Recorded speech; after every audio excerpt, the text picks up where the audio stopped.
Kigali, 28 novembre 2024.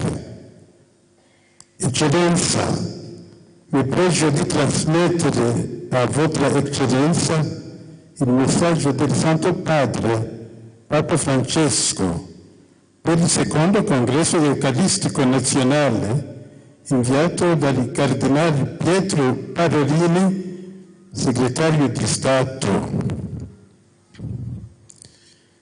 À son Excellence, Monseigneur Vincent Habyarimana, délégué de la Conférence épiscopale du Rwanda, auprès des congrès eucharistiques Kigali. À l'occasion du deuxième congrès eucharistique national, sa sainteté le pape François s'associe à votre choix et à votre action de grâce, ainsi qu'à celle de tous les évêques, des prêtres, des personnes consacrées et des fidèles laïcs de l'Église au Rwanda, en vous assurant de sa proximité spirituelle et de sa prière. Le Saint-Père remercie le Seigneur pour ce grand événement de la vie ecclésiale axé sur l'Eucharistie, centre de toute la vie chrétienne et sacrement de l'amour du Christ pour l'humanité.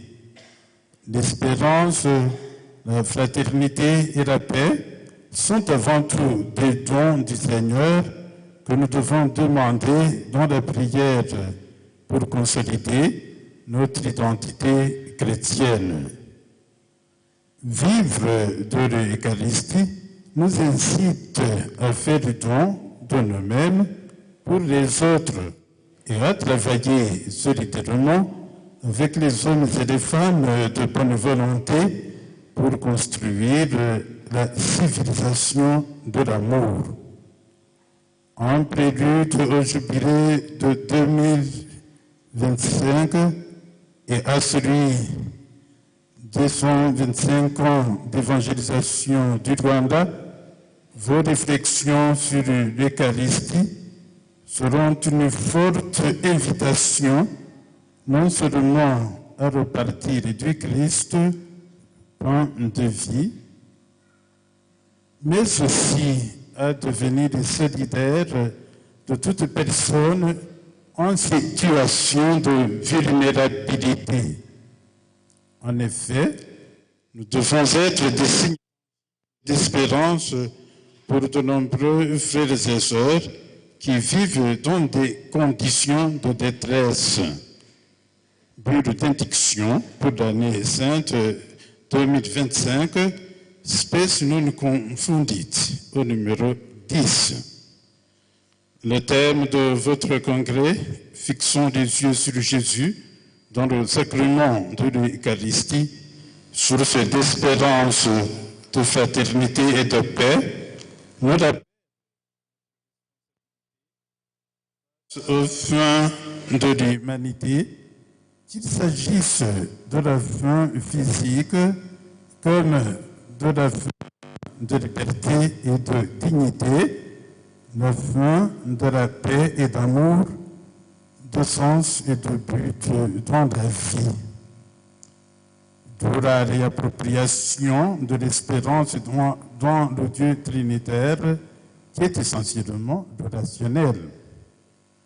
Il est une espérance, non pas des individus isolés, mais des personnes en communauté dans laquelle tous se rassemblent sans des barrières de la race, de la langue ou des traditions culturelles.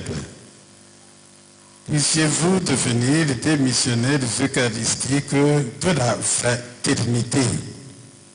Unis avec tout le peuple fidèle, le pape vous confie à la sollicitude maternelle de la Vierge Marie, reine de la paix et mère d'espérance, afin que vous contribuiez davantage à l'édification d'une Église famille de Dieu joyeuse, accueillante et fraternelle. Je vous accorde de grand cœur la bénédiction apostolique ainsi qu'aux évêques, aux prêtres, aux religieux et religieux, et de laïcs, et il appelle les grâces de Dieu sur tous les habitants du Rwanda. Cardinal Pietro Parolin, secrétaire d'État de sa sainteté. Mi vale ter occasione per confermarmi con sensi distinto ossequio dell'eccellenza vostra reverendissima devotissimo Rinaldo Catalani, nunzio apostolico.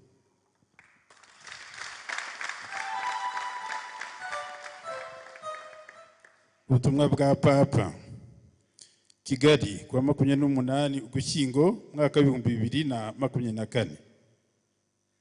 Nyiricyubahiro, nshimishijwe no kubagezaho ubutumwa bwa nyir'ubutungane Papa Francisco bwerekeye ikoraniro rya kabiri ry'Ukaristiya ku rwego rw'igihugu buvuye kuri Kardinali Pietro Parolin, munyamabanga wa leta ya Vatikani.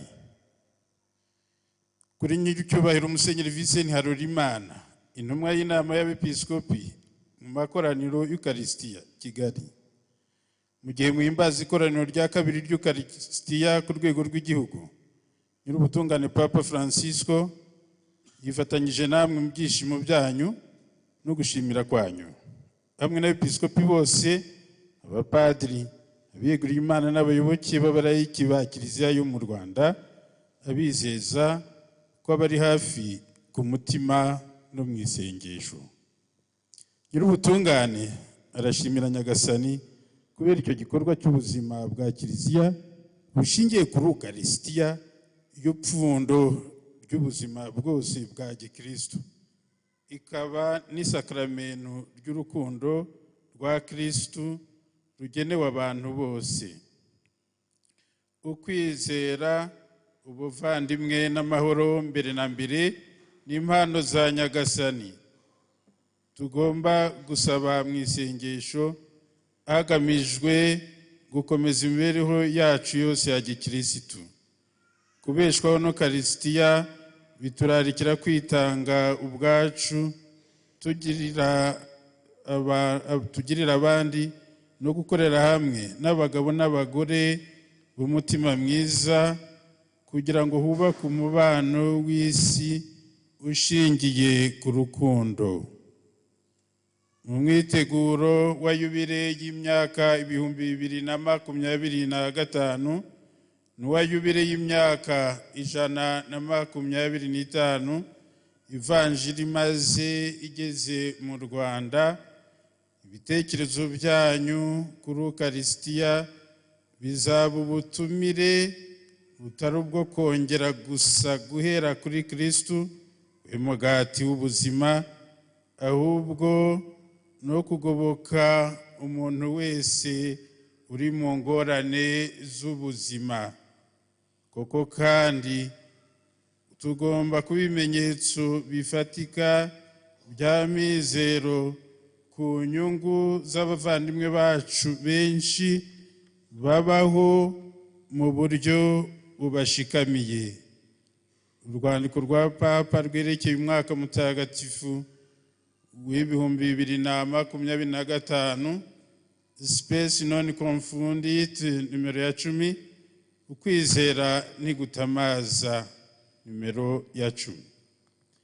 Insanganyamatsiko y'ikoraniro ryanyu ariyo turangamire Yezu mu isakramento ry'Ukaristiya, soko y'amizero y'ubuvandimwe n'amahoro, itwibutsa inshingano yacu imbere y'inzara nyinshi z'inyokomuntu, yaba inzara y'umubiri ndetse n'inzara y'ubwigenge n'iy'agaciro, inzara y'amahoro n'iy'urukundo, y'icyerekezo n'iy'intego y'ubuzima. Bikaba ngombwa kongera kugira amizero mu Mana butatu butagatifu, yo rwose dusanga ari nyir'ubusabane. Nta mizero atari ay'abantu ku giti cyabo, ahubwo n'ay'abantu muri kominote aho bose bahurira nta mipaka y'ubwoko, y'ururimi cyangwa ishingiye ku muco. Icyazana ngo mube intumwa z'Ukarisitiya ziteza imbere ubuvandimwe. Yiyunze n'imbaga yose y'abayoboke, Papa abaragije ubuvunyi bwa kibyeyi bwa Bikira Mariya, umwamikazi w'amahoro n'uw'amizero, kugira ngo mugire uruhare rwisumbuye mu kubaka Kiliziya, umuryango w'Imana wishimye, wakira kandi urangwa n'ubuvandimwe. Papa abahanye umutima mwiza, umugisha wa gishumba, hamwe n'abepiskopi, abapadiri, abeguriye Imana bose n'abarayiki. Kandi arasaba inema z'Imana ngo zisesekare ku batuye u Rwanda bose. Karidinali Pietro Parolin, umunyamabanga wa leta ya Nyirubutungane.